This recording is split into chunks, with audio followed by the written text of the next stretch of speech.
Bienvenida a Nueva York, bienvenida a nuestro programa. Gracias. ¿Qué le trae por la ciudad de Nueva York? Bueno, una preciosa invitación de los grupos mayoritarios que negocian el tema de cambio climático y desarrollo sostenible en el marco de la ONU, que en este momento está entablando fuertes negociaciones con el fin de revisar un proyecto que hay de establecer para el año 2015 objetivos de desarrollo sostenible que sean aplicables a todos los países del mundo y que de alguna manera se combine con la agenda de los objetivos de desarrollo del milenio. Entonces, en ese proceso de negociaciones de la revisión del desarrollo, Venezuela tiene un rol y un liderazgo particular y junto con los países del ALBA tenemos una voz en función del desarrollo y de garantizar una mejor vida en el planeta, y pues vinimos a intercambiar con estos grupos de la sociedad civil organizada que forma parte de estas negociaciones un poco cuáles son las expectativas y cómo, si se puede, combinar el tema de la lucha contra el cambio climático en el marco más amplio del derecho al desarrollo. A propósito de expectativas, ¿cuáles son las expectativas del gobierno venezolano respecto al tema del cambio climático? Bueno, nosotros como gobierno, y es bastante conocido que tuvimos una posición muy dura en el marco de la conferencia de Copenhague, en la cual 26 países, principalmente los más contaminantes, pretendieron sacar un acuerdo por detrás de la puerta, negociado solamente entre 26, y Venezuela rechazó esa idea de que el tema del cambio climático mundial pudiese ser resuelto por un grupo, y que eso es un tema que tiene que abordar a todos, no solamente a los contaminadores, sino también fundamentalmente a aquellos que son víctimas de los impactos del cambio climático. Una vez que nosotros rechazamos el Acuerdo de Copenhague en el 2009 y no se adoptó, nosotros tuvimos un compromiso con ese no, de realmente contribuir a unas negociaciones multilaterales, inclusivas, que fueran transparentes y que pudieran permitir realmente una solución del problema global. Ese proceso de negociaciones entonces arrancó en el año 2009 con el fracaso de la cumbre de Copenhague, y hoy en día se espera que pueda concluir en el año 2015 con la firma de un acuerdo realmente amplio que abarque a todos los países del mundo, incluyendo a Estados Unidos, por ejemplo, que nunca quiso formar parte del protocolo de Kioto. Y en ese proceso estamos, de manera que el año 2014 es un año fundamental. Venezuela tiene un compromiso profundo con ese acuerdo del año 2015, porque se lo debemos también a parte del legado que nos dejó el comandante Chávez. Desde ese momento en el que él participó en la cumbre de Copenhague, estableció un compromiso profundo con el tema del cambio climático y realmente creía con fuerza de que el tema se podía resolver con la contribución de todos los países y con el consenso de todos los países. De manera que hoy en día Venezuela se inserta en ese proceso casi conclusivo de negociaciones. Es un año determinante, el año 2014, es el año de hacer el último empuje político, y Venezuela en ese proceso se está insertando con una propuesta particular que ha llamado y convocado a todos los movimientos sociales del mundo a que se sumen a ese esfuerzo de los gobiernos por la solución del problema del cambio climático, y vamos a convocar una gran reunión en Venezuela en el mes de julio que una y unifique a todos los movimientos sociales del mundo para hacer una alianza gobierno-pueblos para la salvación del planeta. De manera que Venezuela tiene un intenso trabajo este año con la sociedad civil organizada y con los movimientos sociales del mundo, y esa es otra parte de la agenda que nos trae a Nueva York, y era esa concertación que estamos haciendo para estar seguros de que no falte nadie en esa mesa y de que todas las voces sean escuchadas. Doctora Salerno, la retórica internacional referente al cambio climático y la protección del medio ambiente es prácticamente una moda. Todo el mundo quiere discursar bonito acerca de esto. Sin embargo, la realidad es que el planeta se sigue calentando, las emisiones de gases continúan, se derriten las capas de hielo, aumenta el nivel del mar y muchísimos otros problemas ambientales. ¿En qué estamos fallando? Estamos fallando en la voluntad política para resolver el problema, porque las emisiones, no hay ninguna duda en este momento que el cambio climático y los efectos que estamos viviendo del cambio climático, que incluyen no solamente el calentamiento global, pero también el enfriamiento.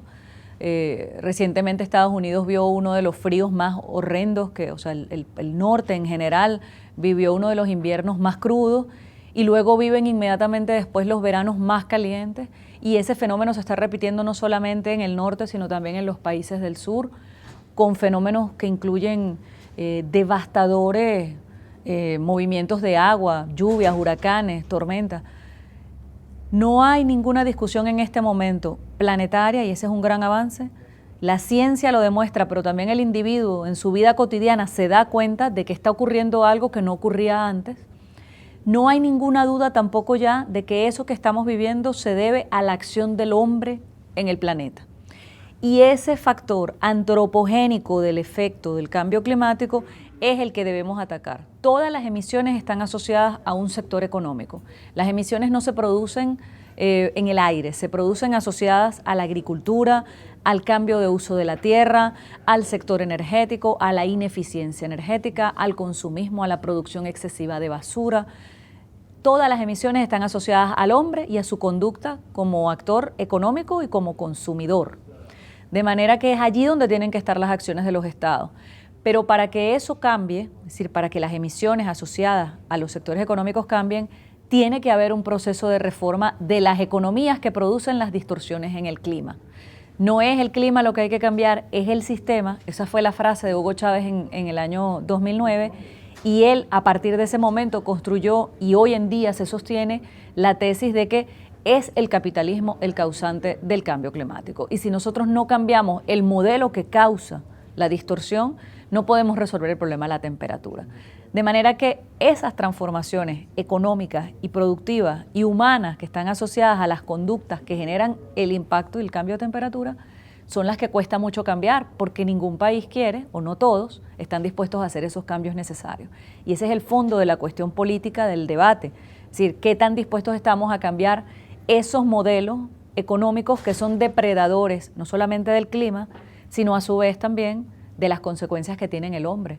Nunca antes como ahora está probado una línea directa entre los modelos capitalistas, explotadores de la naturaleza, que además están causando impactos gravísimos en la vida de los seres humanos alrededor del planeta, desarrollado y no desarrollado.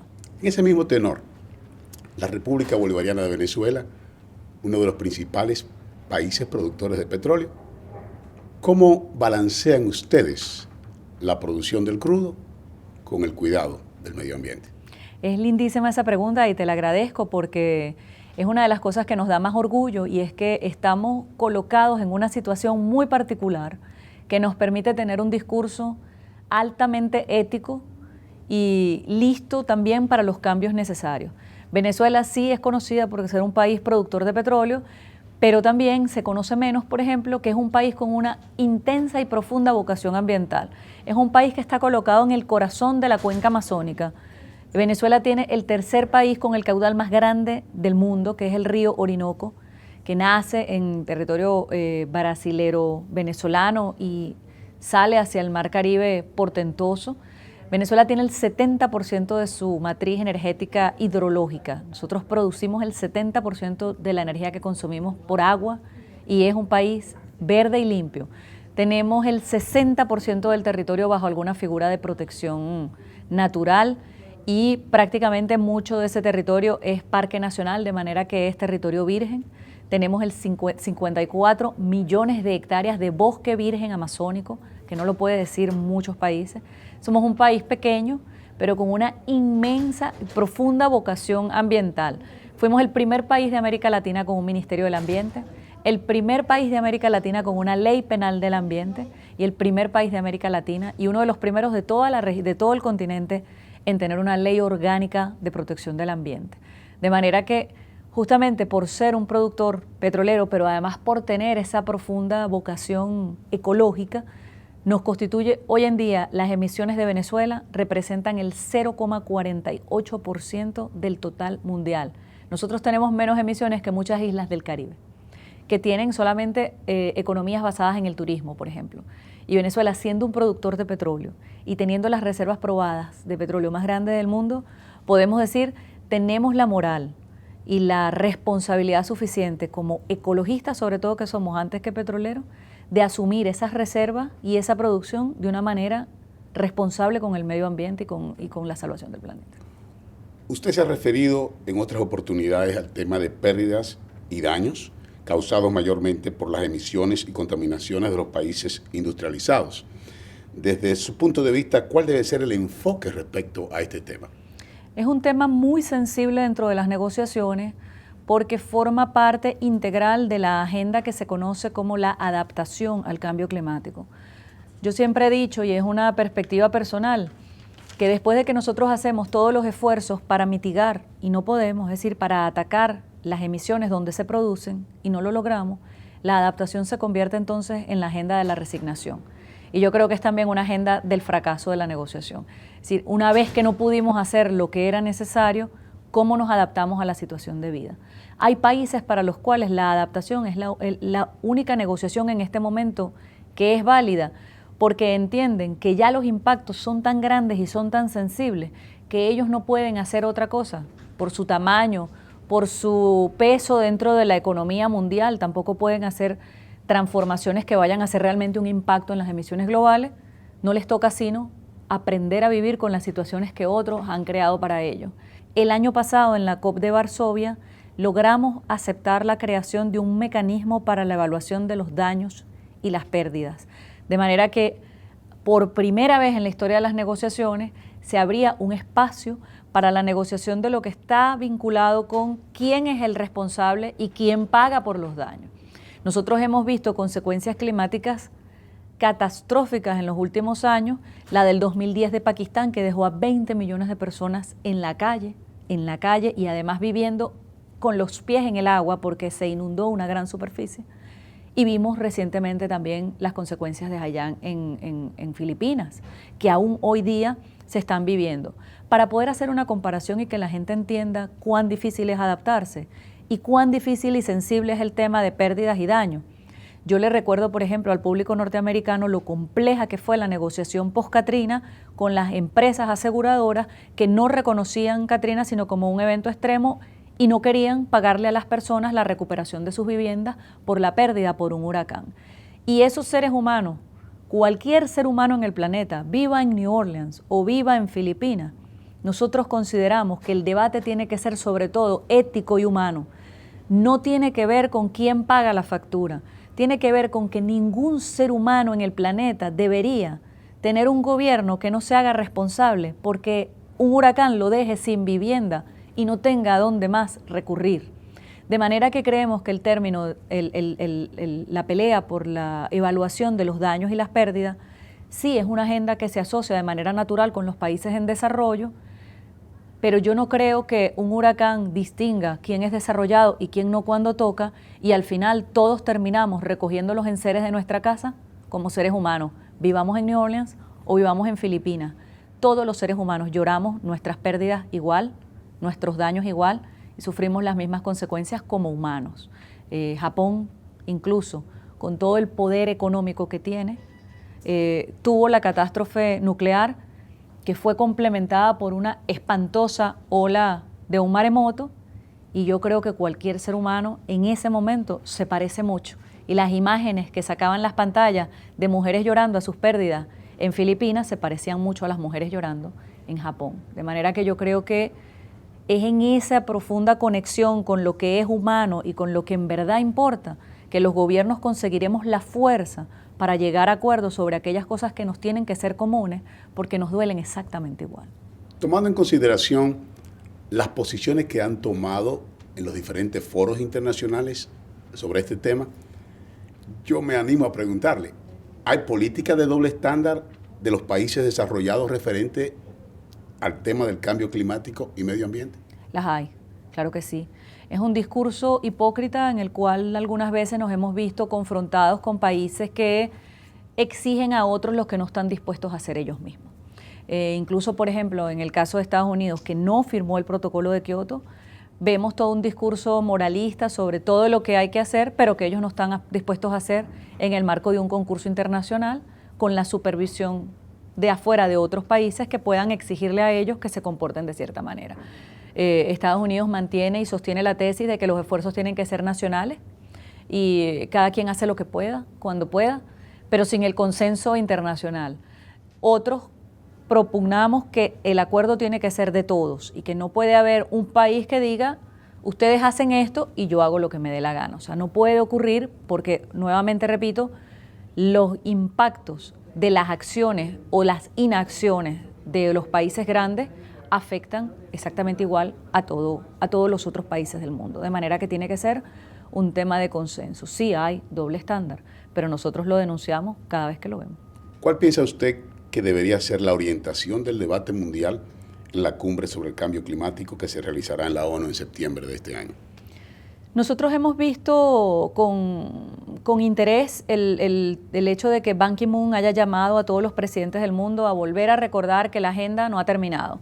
Es decir, que la negociación continúa. Mucha gente, incluso los medios, después de Copenhague, que fue tan escandalosamente fracasada, básicamente asumieron la idea de, bueno, eso se acabó allí, no pasó nada y sin embargo los países hemos seguido negociando y trabajando.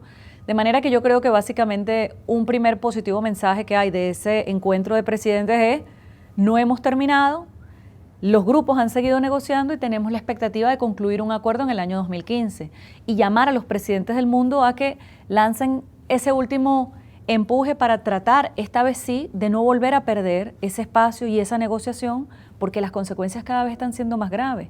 De manera que lo que sí vemos con preocupación y lo hemos indicado en las reuniones previas y preparatorias al encuentro de Ban Ki-moon es que no queremos que sea nuevamente un debate económico y sobre las oportunidades que tiene el mercado de ganar dinero con el cambio climático, es decir, quién vende la mejor tecnología y que eso se convierta en una rueda de negocios. Venezuela ha exigido a Naciones Unidas que el debate incluya todos los aspectos de la sostenibilidad, que sí, tiene un componente económico innegable y hay un rol del sector privado que tiene que jugar, pero no es todo.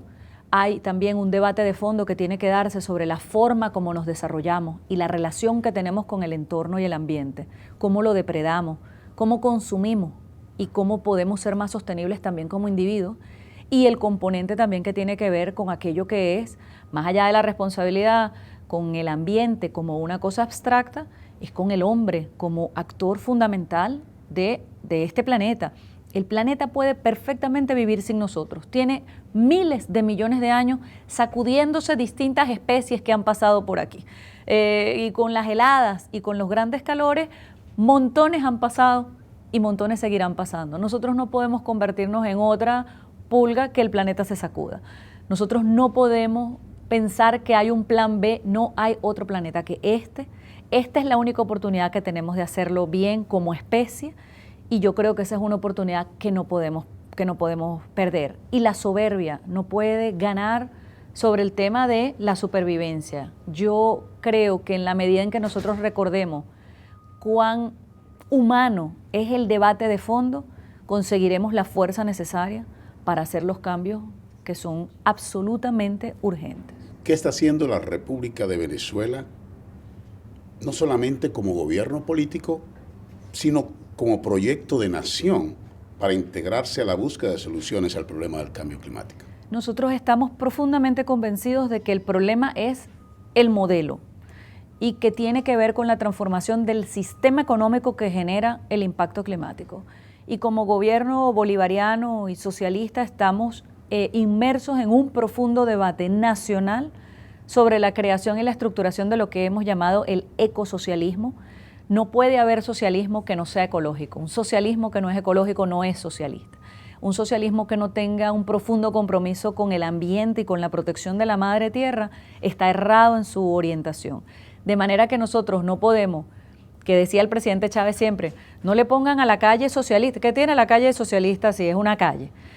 Encontrar aquello que realmente hace que nuestro modelo sea diferente y que podamos plantearle al mundo un modelo de desarrollo que realmente no genere una distorsión entre crecimiento económico y protección del ambiente, sino que eso pueda ser armonioso y ir en conjunto.